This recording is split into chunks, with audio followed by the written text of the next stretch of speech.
And finally, this evening, the South African rand neared a record low against the US dollar on Wednesday, pressured by global risk aversion driven by US tariffs and domestic political instability.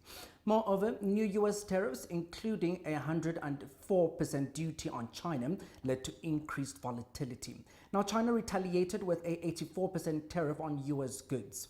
Locally, the rand dropped to 1983 to the dollar, approaching its weakest level of 1991 in June 2023. At midday, it stood at 19.81, down 0.2% for the day and over 3% weaker this week. On the local bourse, the Johannesburg Stock Exchange Top 40 Index fell 1.8%. Stock market analyst Mishima Gama discusses the market performance today. Last week, the entire stock market globally was in a complete bloodbath. I mean, we saw the top 40 index, which consists of 40 heavyweight shares in our all-share index, and based on market cap, we saw that index pull back by 15,000 points in just 3 days. So the tariff impositions came into place and everyone went into panic mode and started selling shares, a few commodities and currencies. Though the market has recovered some of its losses since then, your retirement annuity and your pension fund definitely suffered a huge blow from last week's panic selling.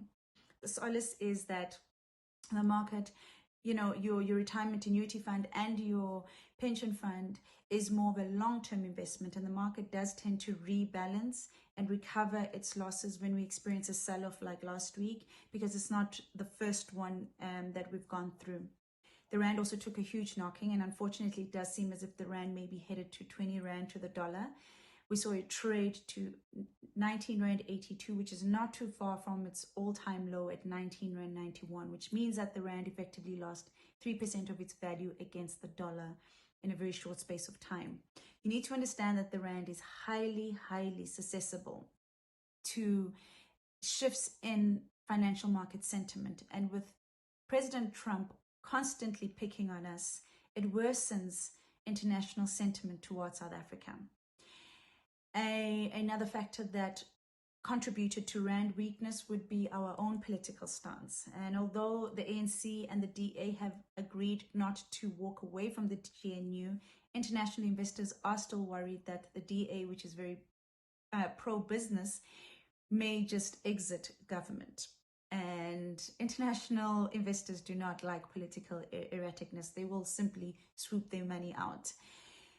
So all of these factors have been contributing to rand weakness.